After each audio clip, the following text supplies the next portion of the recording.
ए ईमान वालो, शराब और जुआ और बुत और पांसे ये सब नापाक काम आमाल शैतान से हैं। सो इनसे बचते रहना ताकि तुम कामयाब हो जाओ।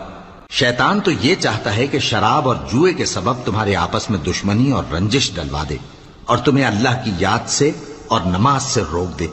तो क्या तुम लोग इन कामों से बाज आओगे और अल्लाह की फर्माबरदारी और रसूल की इताअत करते रहो और डरते रहो। अब अगर मुंह फेरोगे तो जान रखो कि हमारे पैगंबर के जिम्मे तो सिर्फ पैगाम का खोल कर पहुंचा देना है।